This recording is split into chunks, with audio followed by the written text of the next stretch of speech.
Muy buenas noches, amigas y amigos. Qué bueno reencontrarnos en este esfuerzo de comunicación que hacemos para llevarles a ustedes las principales informaciones, el análisis acucioso en perspectiva acerca de los temas que dan vida a la noticia en cielos dominicanos y en el resto del mundo. Esto es A Tiempo con Freddy Medrano y hoy estamos a 9 del mes de abril. Como siempre damos las gracias a Dios, que es la plataforma fundamental, es quien nos da fuerza para llegar y compartir con ustedes este esfuerzo comunicacional. Bueno, quiero iniciar por el plano internacional. Ahorita vamos a estar viendo, dando unas pinceladas con el tema de Vigilia Pascual, que es el programa que ha destinado el Centro de Operaciones y de Emergencia a propósito de la Semana Mayor, y un elemento que se hace constante como es el agrupamiento de diferentes instituciones y organismos que pertenecen o pues que cohabitan en el Centro de Operaciones y de Emergencia, con el objetivo fundamental de poder salvaguardar las vidas que se desplazan, que se trasladan a las diferentes localidades del país, a las diferentes zonas turísticas del país. Semana Santa acoge el mayor afluente de dominicanos que van a los diferentes puntos turísticos, y entonces el Centro de Operaciones y de Emergencia, que es el responsable de la alineación de las políticas, si se quiere, o de la mesa que acuerda pues cada una de las instituciones, como es el Ministerio de Obras Públicas, y entre otras instituciones, Fuerzas Armadas, pues es el responsable de anunciarle al país cómo se desplegan estos esfuerzos. Eso lo vamos a estar viendo en el segundo bloque, así como otras informaciones que son neurálgicas aquí en nuestro país. Miren, el tema de Venezuela sigue ardiendo, y sigue ardiendo a propósito porque a partir de la decisión política de que fuera Nicolás Maduro el candidato sustituto, el candidato presidencial del chavismo, comenzaron grandes conflictos a lo interno de esa organización, y sobre todo con muchos correligionarios de Chávez que entendían que Elías Jaua o que el propio Diosdado Cabello era el candidato potable para ejercer y para dirigir los destinos de Venezuela. Recuerden ustedes que una de las decisiones que permitió la elección de Nicolás Maduro fueron de las cosas que se dan en política, las coyunturas. En el caso de Elías Jaua, participó a la gobernación, fue a una elección, fue derrotado en el estado de Miranda, y esto de una manera u otra le invalidó ante el entorno de Hugo Chávez Frías.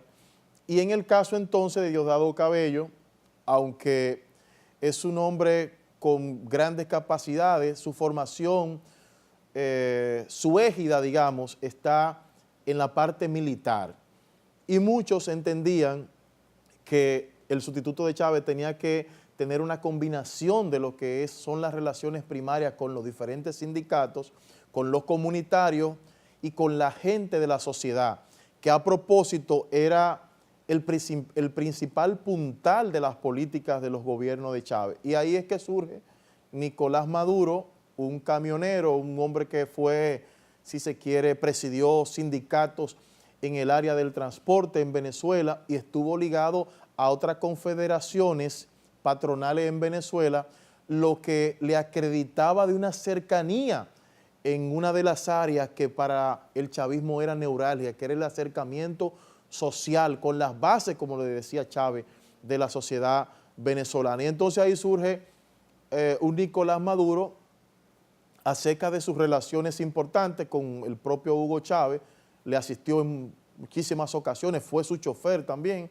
en muchísimas ocasiones, y era una gente también del entorno, al igual que Elías Jaua y que Diosdado Cabello. Pero fíjense ustedes en lo que ha parado Venezuela. La lectura que uno puede dar en la situación venezolana es que todos los parámetros institucionales han sido violentados. Allí no hay ningún respeto por la institucionalidad a propósito de que las instituciones del Estado, del gobierno, incluyendo la de la justicia, que deben cumplir, hacer cumplir las leyes y salvaguardar también los intereses de los venezolanos, se convirtieron en algún momento en acólitos del señor Nicolás Maduro y respetando incluso decisiones que eran insostenibles en el tiempo, en términos jurídicos y hasta políticos. Y esto es así porque fíjense ustedes la decisión del Tribunal Supremo de Venezuela, que deja sin funciones, asume las funciones de la Asamblea Nacional, del Congreso venezolano. Y al momento de asumir las funciones, le da la estocada mortal a ese poder que es el más representativo en Venezuela, porque se obtiene a través del voto legítimo y después de más de 15 años que la oposición no tenía control de la Asamblea en Venezuela, entonces no se ha hecho gobernable esa Asamblea, no han sido acogidas sus decisiones. Más de 50 resoluciones, entre ellas leyes, han sido derogadas por el Supremo, por el Tribunal Supremo de Venezuela. Es decir, que no ha existido un orden de respeto en el nivel institucional. ¿Cuál es el gran problema? Yo veía en esta semana, creo que el pasado jueves, y bueno, el miércoles, hablar al presidente de la Asamblea Nacional, de decir que iba a comenzar o a iniciar un proceso para la destitución de los 7 miembros del Supremo. El gran problema es que hay un capítulo en Venezuela que se llama Consejo del Pueblo, algo así, y este consejo, nada más y nada menos, lo integran el Contralor de la República Bolivariana Venezolana, lo integran el Defensor del Pueblo, la Defensoría del Pueblo, entre otras instituciones, incluyendo a la Fiscalía. Ustedes recuerdan a la señora Ortega, que fue la que se puso de pie y dijo que era inconcebible, que era inaceptable esa decisión del Supremo de asumir las competencias de la Asamblea Nacional, de la Cámara de Legisladores, de la Cámara de Senadores, como usted le quiera llamar. Y a partir de ahí entonces se comenzó a dar o a ocurrir lo que ocurre en una democracia que ya no tiene respeto por la gente que cohabitan en un sistema democrático y de libertades, que es justamente, y reitero, el irrespeto hacia las instituciones. Y entonces se va a hacer muy difícil que la Asamblea Nacional pueda destituir al Supremo, Tribunal Supremo, porque la mayoría de ellos son allegados a Nicolás Maduro. Lo que quiere decir que esto posiblemente se constituye en una lucha fallida, lucha que ya dejó un muerto el día del jueves, un joven de 19 años, abatido en las calles de Venezuela.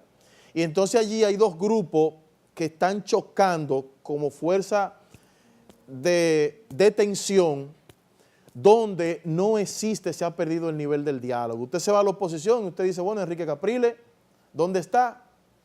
Está inhabilitado políticamente para presentarse en un cargo electivo en Venezuela, inhabilitado por las propias instituciones que son acólitas del señor, o son acólitos del señor Maduro. Y en el caso de otros importantes líderes emergentes, entonces, como Corina Machado y demás, ustedes saben que ni siquiera pudo lograr retener el escaño legislativo en Venezuela. Así que la situación va a seguir ardiendo en ese país. Se ha pronunciado la OEA y otros países que se han pronunciado. Hay un despliegue y un éxodo masivo de venezolanos. Me dicen que solo por el Aeropuerto Internacional de las Américas han ingresado al país más de 300,000 en los últimos meses. Y ni se diga lo que está ocurriendo en Panamá, ni se diga lo que está ocurriendo en otras latitudes. Y entonces ya ha llegado la desesperanza. Un país que es, si se quiere, el de los principales en materia de riqueza y productor de petróleo, no hizo el crossover que en algún momento fue profetizado o predicado por mucha gente en América Latina y por muchos eruditos, de que el petróleo había que sembrarlo, pero sembrarlo en oportunidades, sembrarlo en las tierras, sembrarlo en las industrias, y entonces crear una economía que motorice y dinamice los diferentes sectores en Venezuela.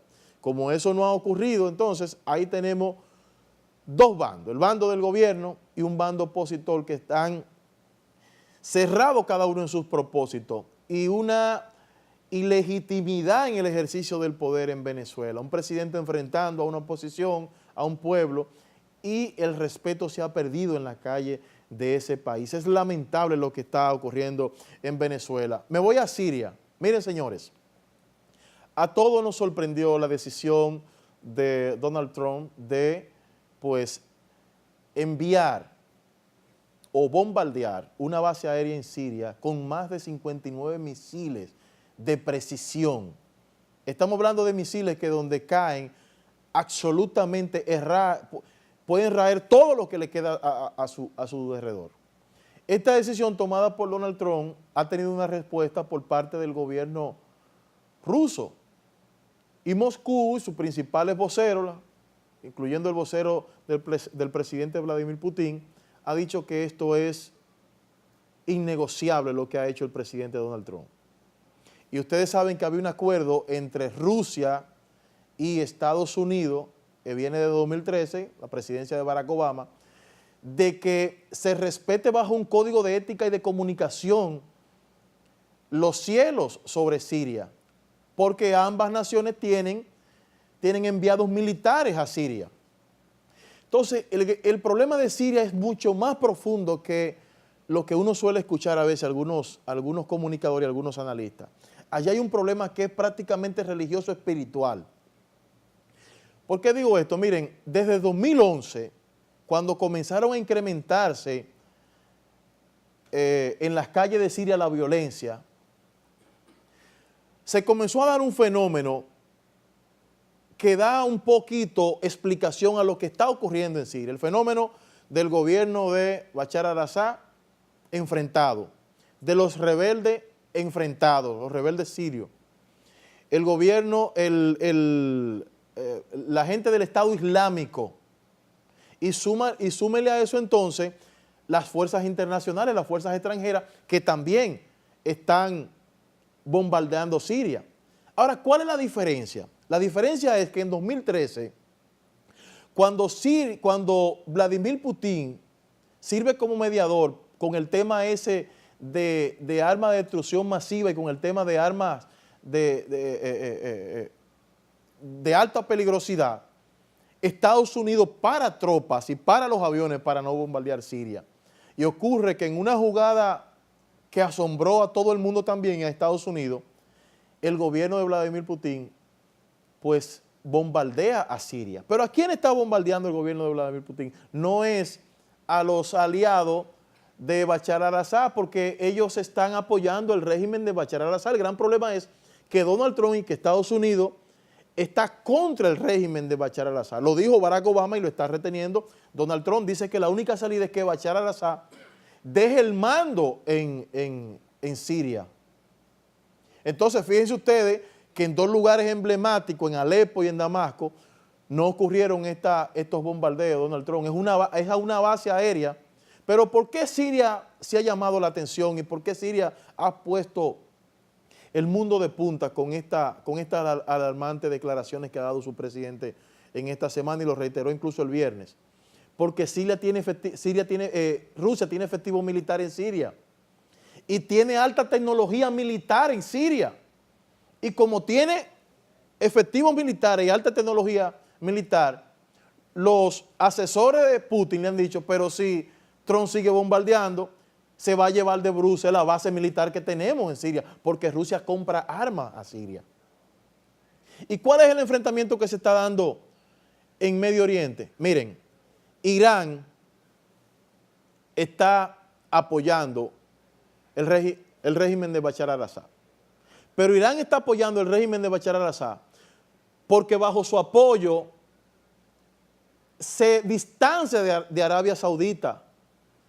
Arabia Saudita es enemigo son naciones enemigas entre Irán y Arabia Saudita. Y fortaleciendo y apoyando a Bashar al-Assad, entonces le pueden hacer el juego de contradecir los lineamientos de Arabia Saudita hacia Irán. Pero Turquía está apoyando la coalición que controla Donald Trump, Estados Unidos. Y cuando usted hace la división de Irán, de Turquía, del mismo Siria, se va a dar cuenta, y de Irak, se va a dar cuenta, señores, de que aquí hay un concepto religioso involucrado. porque Irán apoya por un concepto del chiismo y Arabia Saudita está con los sunistas. Entonces hay una división religiosa entre los chiistas y los sunistas. Y eso es lo que en muchas latitudes del mundo no se ha querido entender, de que más que la intervención de Estados Unidos por un lado, que su objetivo es Bashar al-Assad y sacarlo de juego, y la intención de Putin es sacar de juego a los supuestos rebeldes, que son la gente que se han tomado y se han envalentonado. Señores, más que eso hay un esquema religioso. Recuerden ustedes que Pablo de Tarso, Saulo de Tarso, que se convirtió de perseguidor a perseguido, según el libro de los Romanos,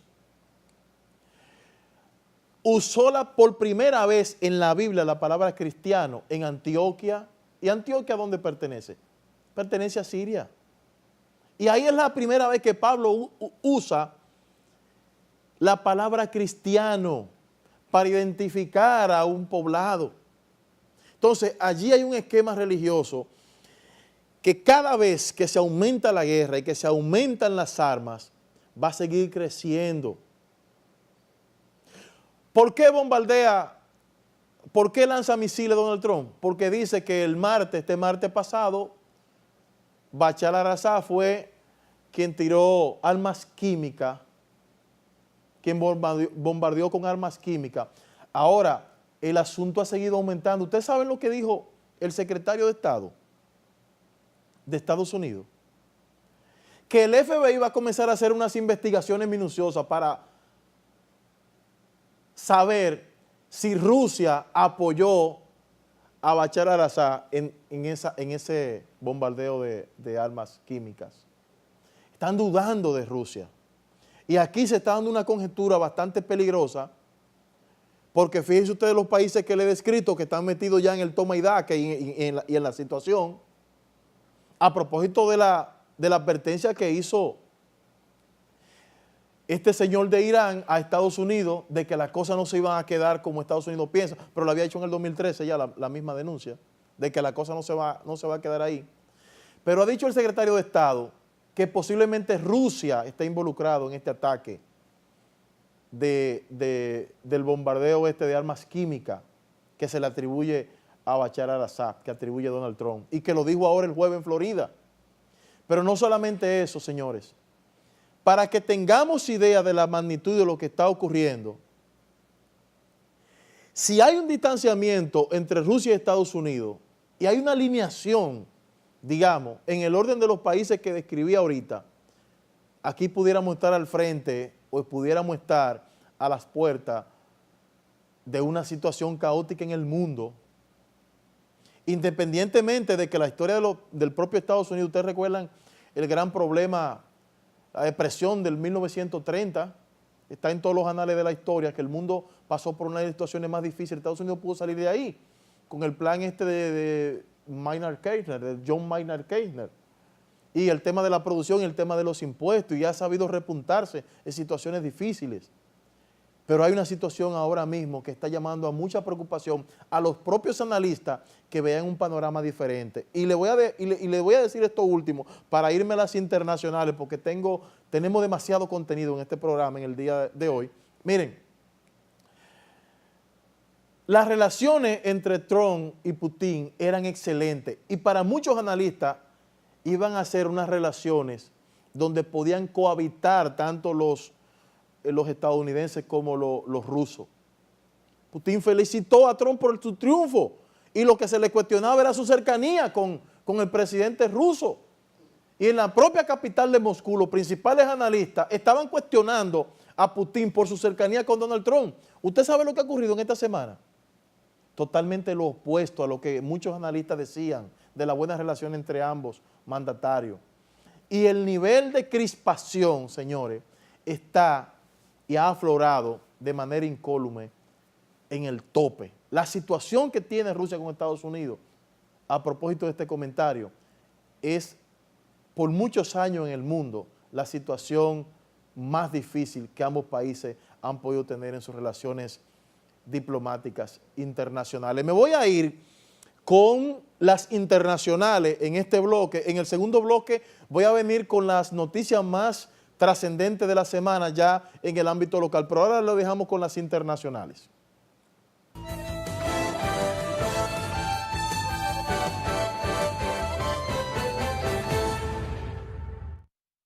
Fuerzas militares de Estados Unidos lanzaron ayer decenas de misiles crucero contra un aeródromo en Siria, lo que supone el primer ataque directo estadounidense contra el gobierno del presidente Bashar al-Assad desde que comenzó la guerra civil en ese país, informaron varios medios estadounidenses.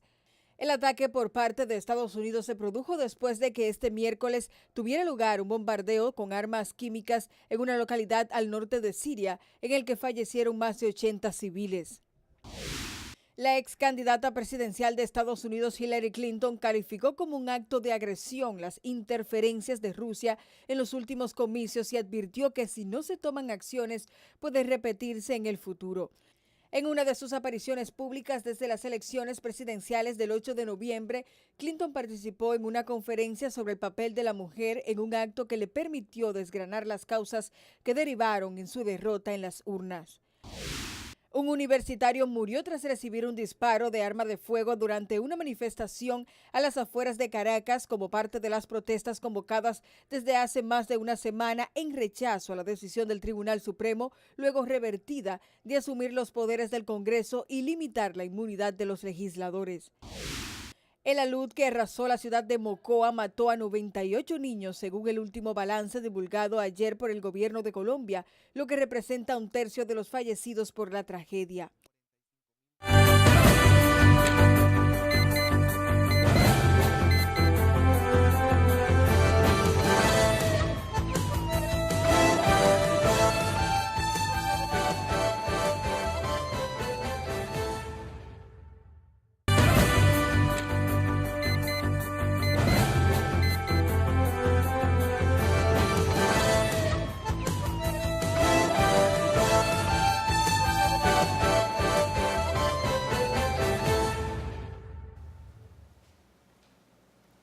Bueno, gracias por continuar con nosotros.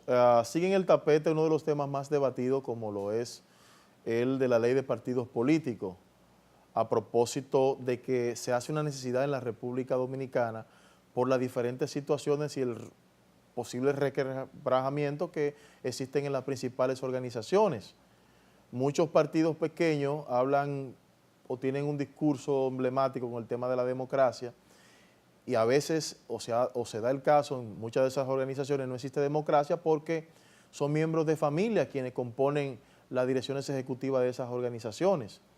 Y entonces a partir de ahí tendremos que hacer lo que dice la Biblia, sacar el trigo de la cizaña, es decir, una organización política que vaya a unas elecciones presidenciales o legislativas, o ambas a la vez. No es posible que no tenga un nivel de representatividad que la gente pueda identificarle como un instrumento de democracia electoral. Y entonces aquí también se da una discusión con el tema de financiamiento. No es posible que en una circunscripción electoral dos personas vayan a una competición en el nivel más democrático, como es la elección de un cargo, y entonces alguien tenga mayor ventaja porque use un dinero que no ha sido legitimado por una ley. Otra cosa, una persona sin ningún reconocimiento de militancia obtiene y hace carrera a lo interno de un partido de manera más rápida que otra persona que ha tenido una militancia probada a lo interno de esa organización. Entonces, ojalá que esta ley no solamente que es del interés ya de las organizaciones políticas, pueda la República Dominicana darse este año, sino que también los partidos la respeten y exista de verdad un régimen de consecuencia para aquellas organizaciones que cometan pues actos que vayan reñidos al tema de esta ley que dará fundamento al orden electoral, que para mí es uno de los principales elementos de corrupción en la República Dominicana. Vamos a ver un reportaje, ha hablado el secretario general del PLD, presidente del Senado, Reinaldo Pared Pérez. El vocero del Partido Revolucionario Moderno, Alfredo Pacheco, salió al frente a las declaraciones del presidente del Senado, Reinaldo Pared Pérez, quien advirtió que la ley de partidos políticos será discutida y aprobada en el Congreso Nacional este año.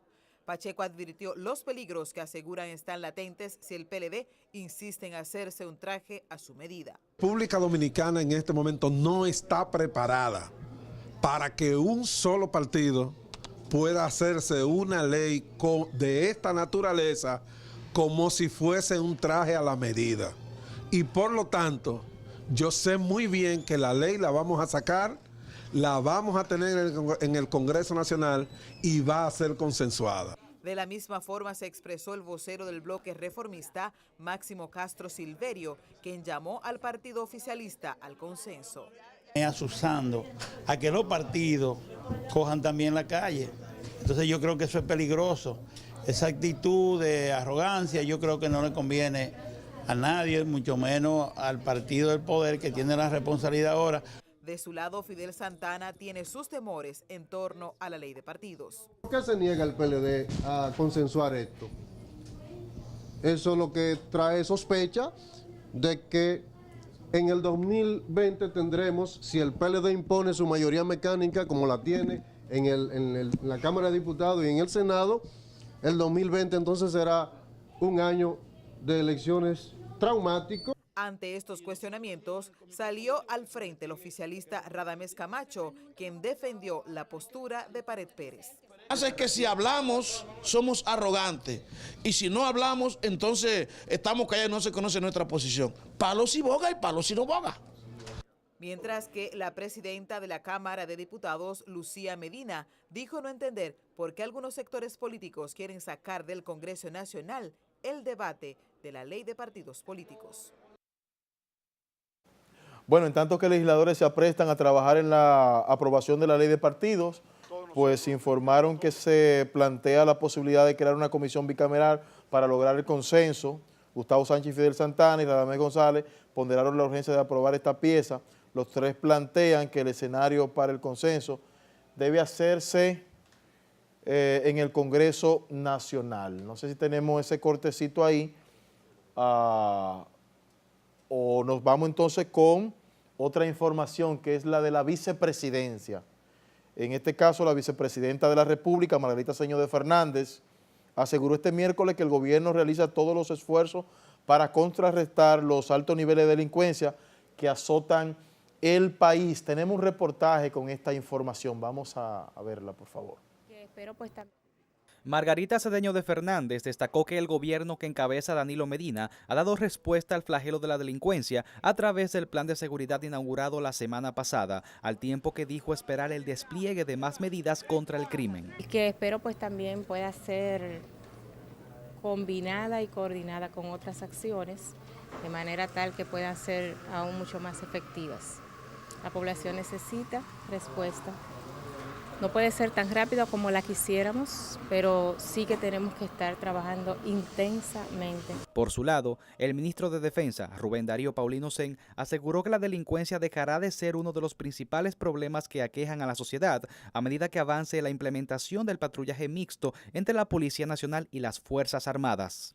Y creo que la ciudadanía debe estar tranquila porque realmente estamos aumentando tanto los puestos de retén como los puntos fijos en todo el Gran Santo Domingo. Se espera que este viernes las autoridades rindan un informe detallado de los resultados alcanzados en la primera semana de implementación del nuevo Plan de Seguridad Ciudadana.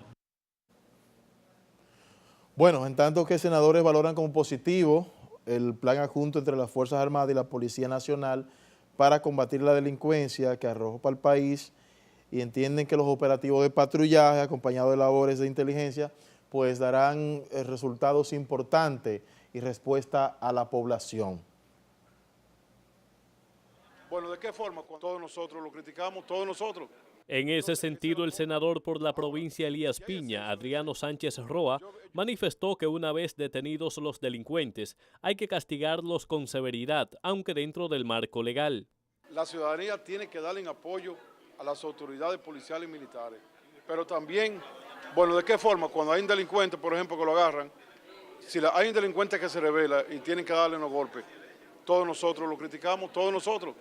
De su lado, el legislador representante de Samaná, Prim Pujals, ponderó que las medidas para combatir a los antisociales tomadas por el gobierno a través de las Fuerzas Armadas y la Policía Nacional han bajado estrepitosamente los niveles delincuenciales.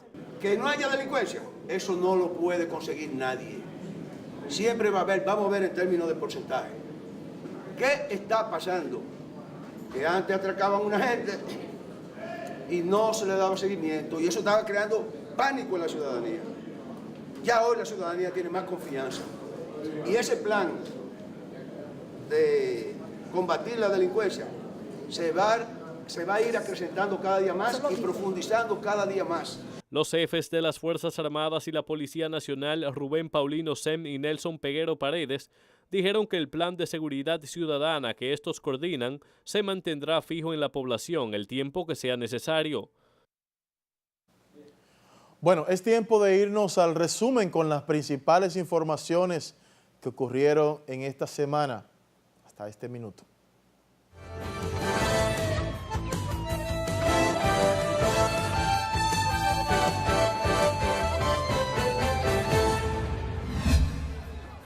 El juez del sexto juzgado de instrucción del Distrito Nacional, Rigoberto Sena, confirmó el año de prisión preventiva a Brian Paulino y los demás acusados de pertenecer a la presunta banda que dirigía John Percival Matos. Los acusados, además de Paulino, son el mayor del ejército, Elvin Roberto Roger Rodríguez y Reyvi David Corporán, alias La Culebra, y Javier de Jesús Fernández Perelló. Cada día se amplía la cobertura con las inauguraciones, la entrada en funcionamiento de nuevos planteles escolares en la jornada escolar extendida. El ministro de Educación, Andrés Navarro, afirmó que la institución ha determinado una serie de medidas que permitirán resolver en breve plazo los pagos a tiempo del Instituto Nacional de Bienestar Estudiantil INAVIE a las 57 pequeñas empresas suplidoras de alimentos en los centros educativos que funcionan con jornada escolar extendida. Creo que es una respuesta ya que le está dando la policía y las Fuerzas Armadas a la ciudadanía. Si no estuviéramos patrullando, no se hubieran topado con los delincuentes. El ministro de Defensa, Teniente General Rubén Darío Paulino Sen, reveló que los 7.000 policías y militares que fueron lanzados a las calles para aumentar la vigilancia estarán en labor de manera indefinida. Paulino Sen llamó a la población a confiar en los trabajos que realizan el Ministerio de Defensa y la Policía Nacional. El gobierno anunció el miércoles el operativo Vigilancia Pascual 2017 con el motivo de la Semana Santa. El Centro de Operaciones de Emergencia, COE, que lidera el operativo, tendrá 1.451 puestos de asistencia con personal altamente calificado y 541 ambulancias en puntos críticos, mientras que el Ministerio de Obras Públicas dispondrá de 346 unidades vehiculares que incluyen camionetas, motocicletas, grúas, talleres y gomeros móviles, ambulancias y un personal compuesto por cientos de efectivos pertenecientes a la Comisión Militar y Policial. Porque los profesores en ningún momento en su protesta estaban haciendo algo incorrecto, un desorden, etc. El presidente del Colegio Médico Dominicano, Waldo Ariel Suero, propuso a la Asociación Dominicana de Profesores realizar paros nacionales conjuntos en escuelas y hospitales del país en protesta por la sentencia emitida por el Tribunal de Barahona que sanciona con el pago de 50.000 pesos por cada día del paro de docencia a la seccional de la ADP en esa provincia. El presidente Danilo Medina entregó el miércoles 302 títulos definitivos a productores de Rancho Arriba y dueños de solares y parcelas de Los Martínez y Las Caobas que abarcan en la superficie de 7.206 tareas. Del total de títulos entregados, 122 corresponden a parcelas de alcenamientos, 134 a Rancho Arriba 1 y 180 títulos a solares y parcelas de la comunidad de Los Martínez y Las Caobas. Creemos que hablando, conversando, educando, buscando salidas alternativas de subsistencia, nosotros podamos lograr la incorporación definitiva de ser humano y naturaleza. El Ministerio de Medio Ambiente inició el plan de rescate del Parque Los Haitises con plazo de 120 días. Comunidades en el parque, como Los Limones, El Coco, Caño Dulce e Higuerito, no serán desalojadas, pero sí será reubicada la siembra de cultivos.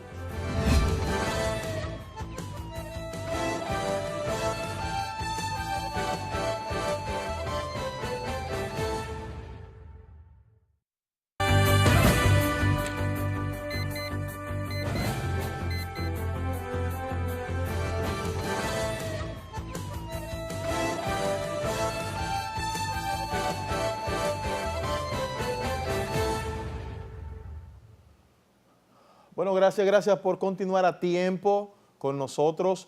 Y importante comentar una información que ha sido noticia toda la semana y es la relacionada al aumento del salario mínimo nacional de los trabajadores del sector privado no sectorizado, acogiendo el acuerdo que hiciera pues el Comité Nacional de Salario y el gobierno. Vamos a ver un importante reportaje que tenemos a propósito de esta información que se ha hecho noticia porque el tema ha sido esperado durante muchos días por la clase trabajadora en la República Dominicana.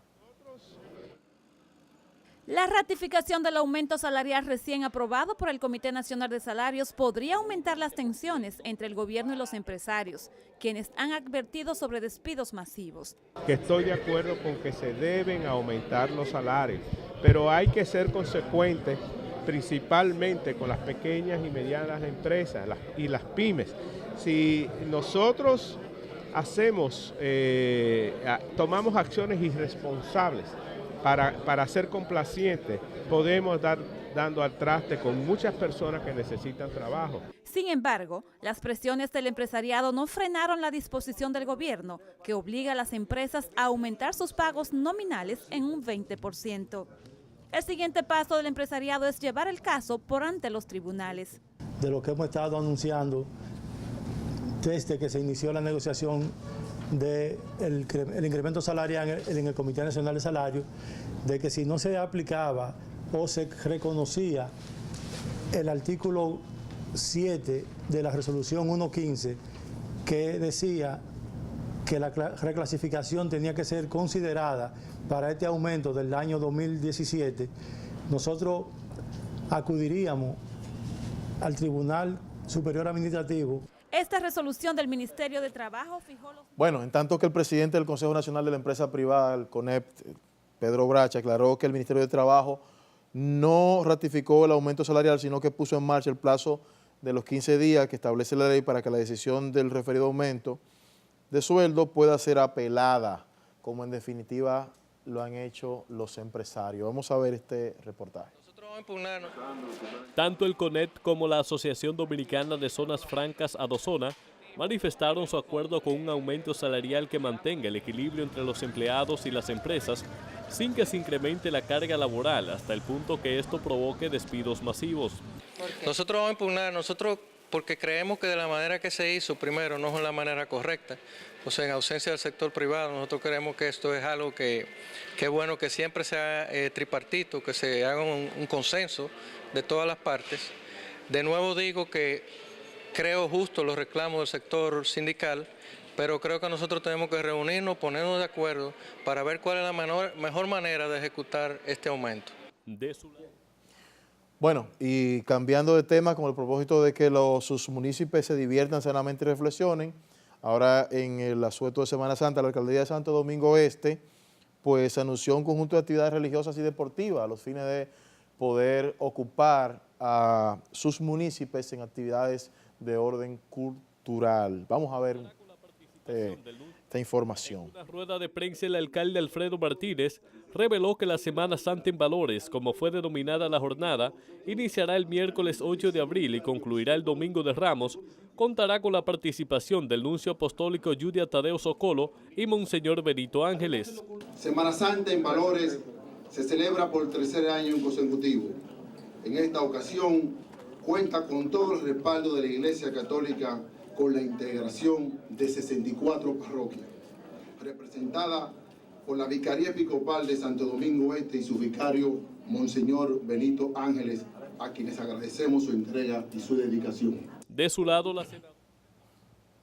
Bueno, en tanto que la Comisión de Contratos de la Cámara de Diputados reveló este jueves que los terrenos del vertedero de Duquesa fueron vendidos por el CEA a la empresa La Jun Corporation, y pues por lo que se dispuso de inmediato una investigación, ya que ese contrato de venta no pasó por el Congreso Nacional. Del vertedero. El presidente de la Comisión de Diputados que investiga la venta de los terrenos del vertedero de Duquesa, Héctor Félix, confirmó que el Consejo Estatal del Azúcar vendió directamente a la Jun Corporation los terrenos del vertedero en el 2009. Félix explicó que se determinó que dicho contrato nunca pasó por el Congreso Nacional. Sin embargo, él mismo había confirmado que hubo falsificación en dicho documento por parte del Senado de la República, mientras que el CEA continúa investigando. Existe un contrato entre la JUM y el CEA. El CEA le vendió a la JUM. Ahora, el contrato no llegó aquí a la Cámara de Diputados. Nosotros estamos esperando el contrato.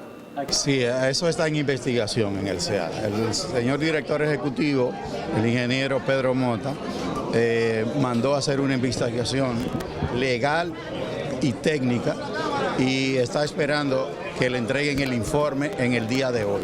Así que no puedo dar detalles en ese sentido hasta que ese informe no arroje los resultados. De su lado, el presidente de la Comisión de Medio Ambiente de la Cámara Baja rechazó la decisión de la JUM de impedir el vertido de Santo Domingo Este en perjuicio de comunidades como Boca Chica. Chica, su solo nombre asusta, pensar en basura Boca Chica. Yo pienso que eso hay que meditarlo bien. Mientras que un grupo de comunitarios pidió a la presidenta de la Cámara de Diputados profundizar las investigaciones y que el control del vertedero sea asumido por la mancomunidad del Gran Santo Domingo. Exigimos que haya una profunda investigación. Pedimos que el Ministerio de Medio Ambiente, Salud Pública, declaren eso en emergencia, este caso, y que esos terrenos, mientras se averigüe el caso, que lo tome la mancomunidad del Gran Santo Domingo y lo gestione para respetar el derecho de comercio.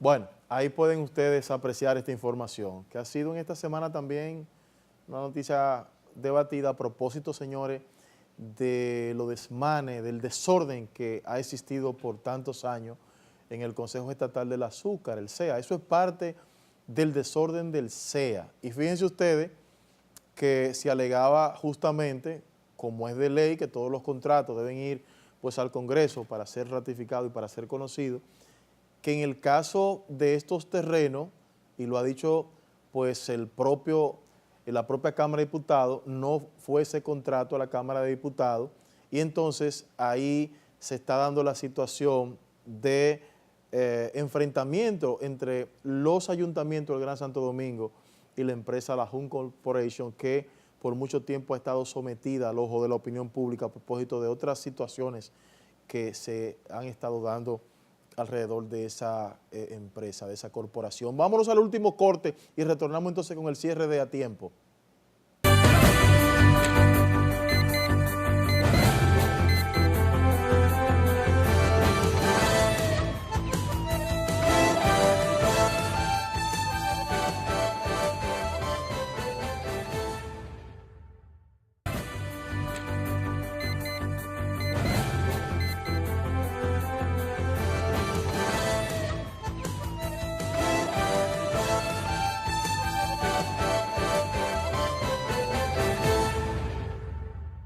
Bueno, como siempre, agradecerles su amable sintonía y qué bueno que nos acompañan como siempre en este espacio. Reiterarle que mañana es el primer día de la Semana Mayor, aunque este viernes era Viernes de Dolores, como le llaman de forma religiosa. No hay docencia y los muchachos están de vacaciones, entonces también es una semana para invitar a la reflexión, para invitar a la concordia, para invitar a la unidad familiar. Y qué bueno que pues el saldo de esta Semana Mayor no se repita como en años anteriores, con accidentes, con muertes, sino que la gente también aproveche este tiempo para acercarse un poquito a la parte espiritual, fundamentarse un poco en la parte espiritual, que es al final y al cabo lo que queda y lo que permite a cada ser humano tener una vida probada ante la sociedad. Así que gracias, señores, disfruten lo que queda de domingo y feliz inicio de semana. Estás sufriendo alaba, no importa alaba, tu alabanza en él escuchará. Dios va al frente abriendo camino, quebrando cadenas, sacando espinas, manda sus ángeles contigo luchar, Él abre puertas, nadie puede cerrar. Él trabaja para los que confían, camina.